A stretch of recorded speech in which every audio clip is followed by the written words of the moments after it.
on, guys? Alright, so discussing what's in our bags and everything else is kind of like discussing what knives we carry. It can definitely spark some heated conversations, and this video was not inspired by a heated conversation. It was just inspired by just some conversations that me and some friends were having, and we were discussing the amount of weight that you carry in your bag and all that good stuff, and whether or not it should fluctuate throughout the year and all that. I'm one of those people that do believe that obviously it's going to fluctuate. You hear people say that they carry roughly 20-25 pounds all year long, and I'm definitely not one of those guys. This is what I carry in the wintertime. I load up. My motto is carry heavy but practice light. So, number one, this is not a bug out bag. I am not a real big strong believer in bug out bags, but I obviously have some, but this could very easily be a bug out bag if I wanted to slowly starve to death. There's no real means for acquiring food in this pack. This pack is mainly for, I'm going to go out, have a good time, do a little bit of camping. That's it. So, let's talk about what's in this bag. Alright, so first and foremost, you can see on the bottom of my bag is Gore-Tex. I have a pair of Gore-Tex pants and a Gore-Tex winter jacket on this. Never know when you're going to need it, so I always carry it.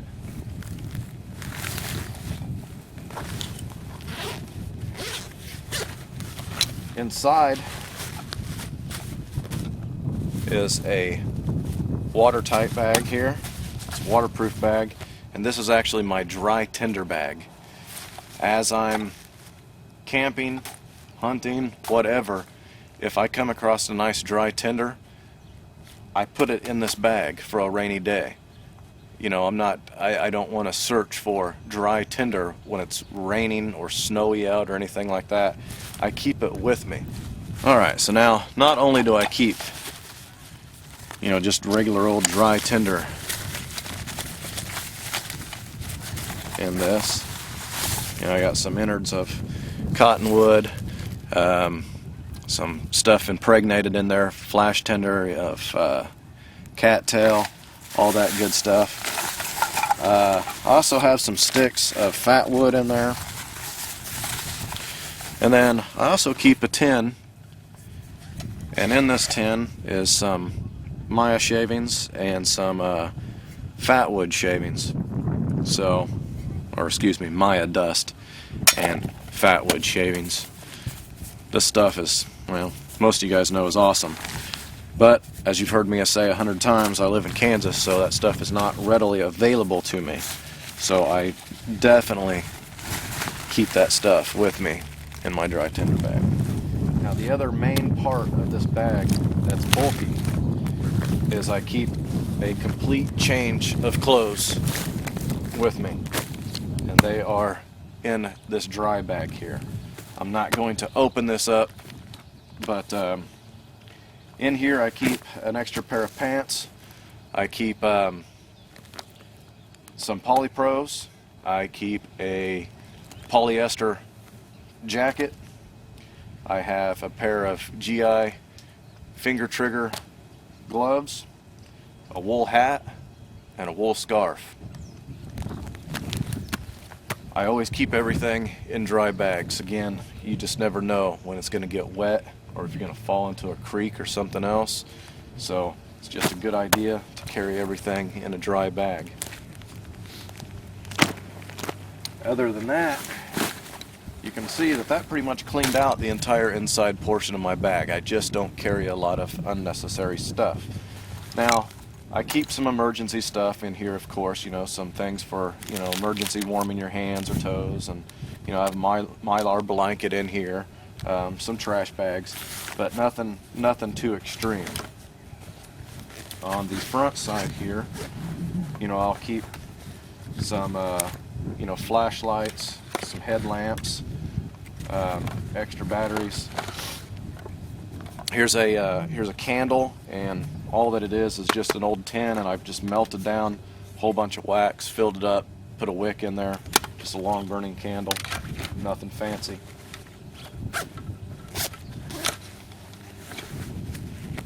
This portion here, my Shimok, however you pronounce it.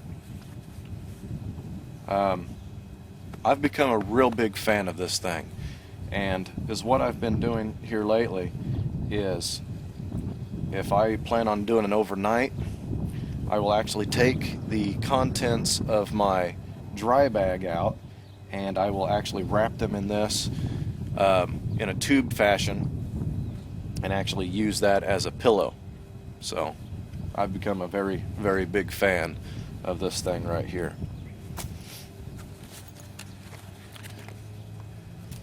This is one of my my favorite pieces of kit right here, the old Laplander saw. I love this thing. I try not to ever leave home without this. I mean, a good saw is just often overlooked, and I don't understand why, because I mean, you could sit there and chop with your hawk or your hatchet or your axe, or you can just take a second and saw it down. I love this thing. And a good pair of leather gloves. I don't use them as often as I should, but I tell you what,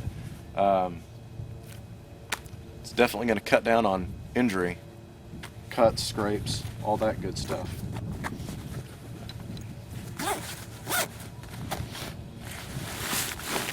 On the side here is nothing more than a small medical kit. Now, I'm actually glad that I'm doing this video, because it's been a long time since I've opened this thing up, and quite frankly, I don't even rightfully remember what all I keep in here anymore. Looks like we got some super glue,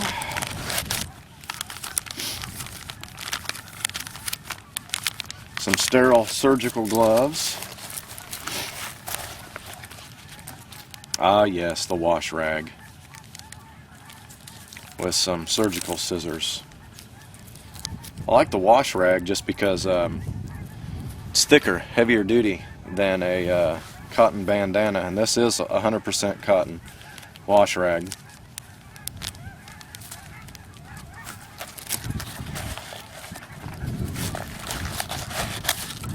Alcohol pads. And it looks like there's a little thing of duct tape stuffed back in there. I'm not going to dig it out though.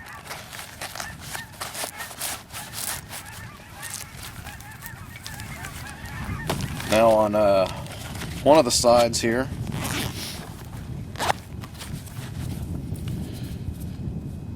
you wasn't supposed to see that. That's for an upcoming video. That's a surprise. Several different kinds of cordage. Got a little bank line. Some hoochie cord that my buddy Darren sent me from Australia. It's kind of a combination of paracord and bank line. I'm really liking this stuff.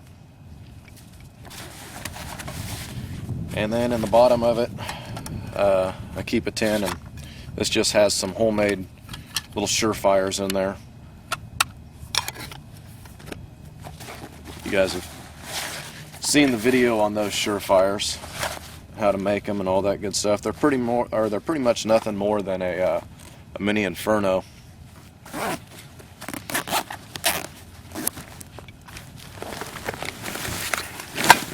And on the other side,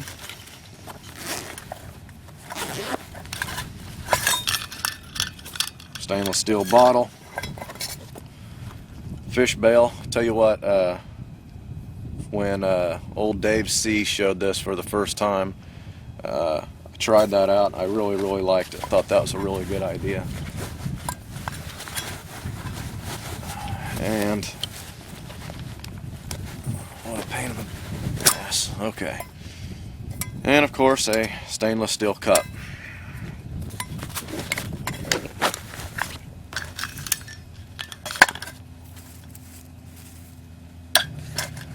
Okay, so on the back side of my bag here, on the side, got a zipper, and inside there is where I keep my tarp.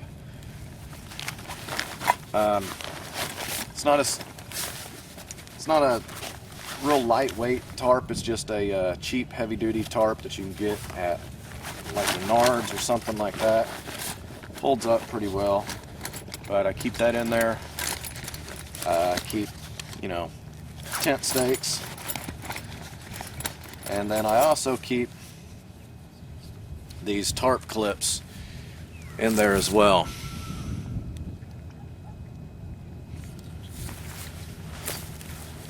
Okay, now originally I was not going to tear into this thing, but you know what, I think it'd probably be a good idea if I do. Many of you guys are thinking right now it's just a US GI modular sleep system, and yes, that is what's in here, but there's a couple things that I do a little bit differently that might benefit you, and I think is a good idea. So let's open this up and I'll show you exactly what it is that I'm talking about here.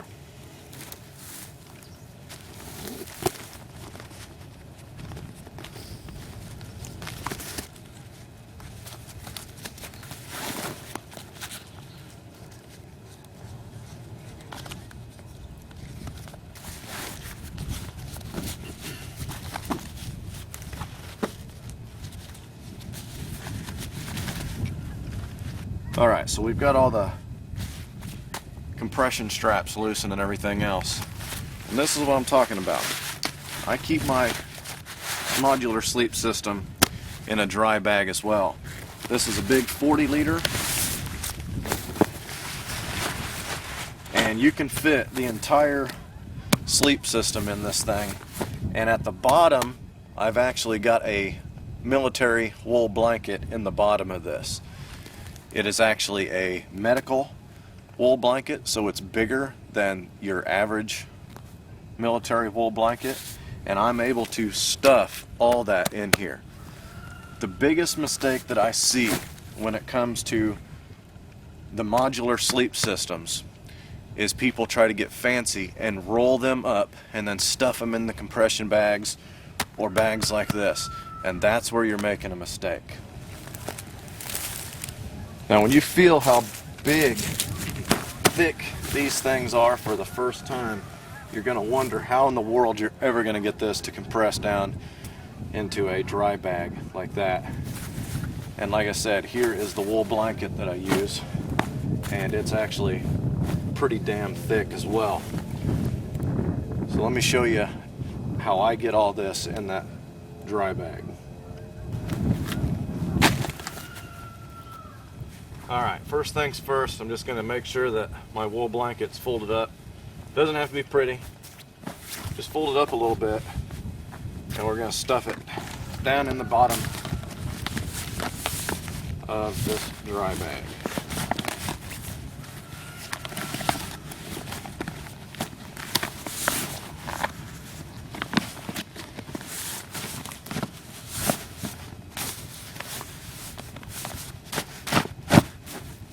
Now once it's in here, I'm going to turn it so that it's laying flat down at the bottom, not rolled and facing upward, if that makes any sense.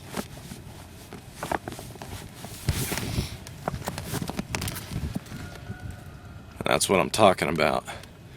If you can see down in there, you can see that it's laying flat. I've turned it, not to where it's rolled and facing upwards. Alright, now your bag itself, don't go rolling on it.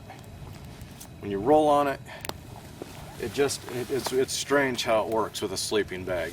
When you roll them, it just seems like they become more bulky than they need to be. Grab the foot section, because as you push the air, you want the air to escape out of this. And with this Gore-Tex bivy and everything on here, it actually does a real good job of trapping that air if you try to use the head section. And literally all I'm going to do is just start stuffing it in here. I'm not going to roll it. I'm just literally going to start turning it and stuffing it as I go.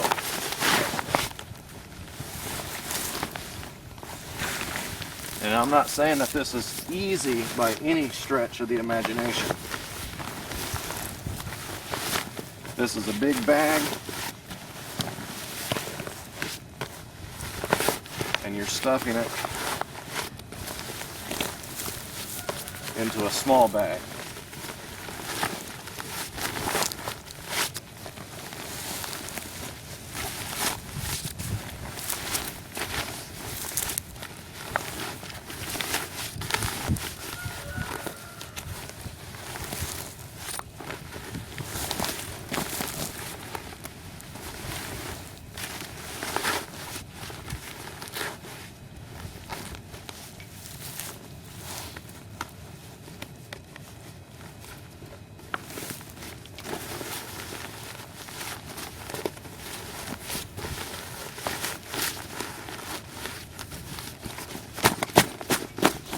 Give it a shake, let it settle in there a little bit, and just continue to stuff.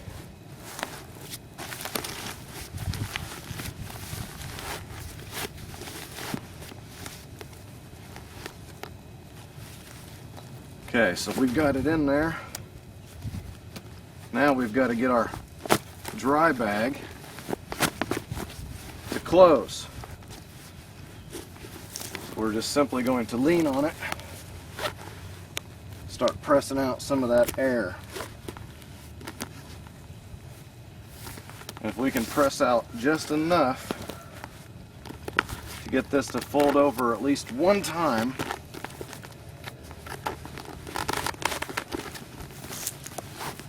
then we're on our way to getting it in there permanently.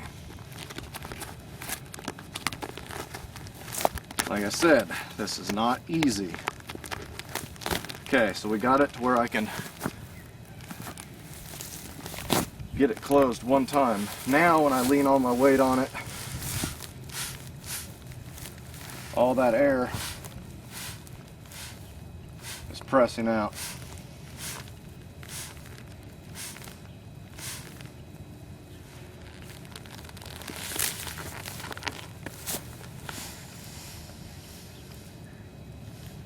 Now when I pull my weight off of it, I'm going to keep my hands on it so that it's rolled, and I'm just going to roll it up a couple more times before air gets in there.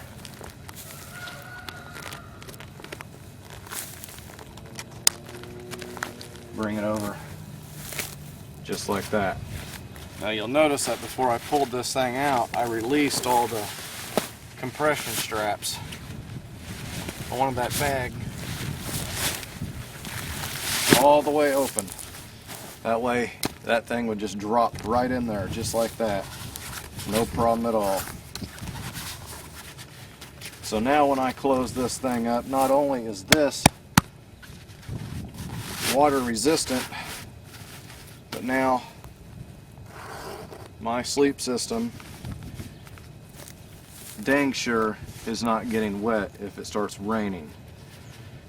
I would not trust these particular dry bags in a submersion situation, but I do know for a fact that if it rains, that is not going to get wet. I know that because it has happened to me. Anybody that's ever been camping and it started raining and they didn't have their clothes,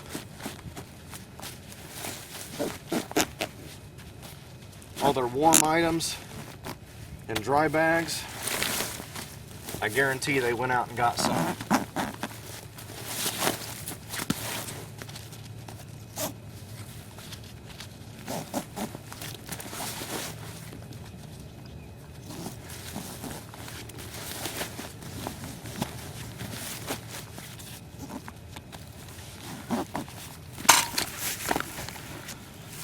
Now, I almost forgot everybody's favorite part. I also carry with me this little bitty pack right here. It's a little Maxpedition pack. And my wife calls it my man purse for obvious reasons. It's a man purse. And this is where I keep my cook kit. And I just have one of these MSR seagulls or seagulls, whatever the hell however they're pronounced. MSR. I love this thing. Inside of it, you know, I keep a pack of ramen noodles, a little bit of silverware, cotton bandana. Eventually I'm going to put a spice kit in here, I just haven't gotten around to doing it. Like I said, I pretty much just carry the things that I need, not necessarily the things that are big giant wants. And also, and that is where I keep my main fire kit, you know, and a spare ferro rod, all that good stuff. And you know, my fire kit, like I said, this is not a survival bag and this is not a bug out bag. This is me going out camping, having fun. So this tin has all my fun fire kits in it. You know, I have my lighter and everything else in here, but this is where I keep my flint and steel as well. I'm not gonna really open it up, I mean, no sense in doing that. But anyway, so there you have it. That's what I carry with me when I'm out having fun. Like I said, this is not a bug out bag, this is not a survival bag. This is me going out having a good time. If I plan on going out for an extended period of time, I will throw a seining net in the back of this thing. I will also throw in some snares and a few other items to secure food had an emergency situation arose. But like I said, camping bag, not bug out bag. So hope you guys have enjoyed this video. Oh, one other thing, you'll see on the back I have my hawk put on the back of my bag here. Took it off when I was getting ready to shoot this and laid it aside and forgot to show you that, but I always carry my hawk with me. So hope you guys enjoyed it. As always, have a good one.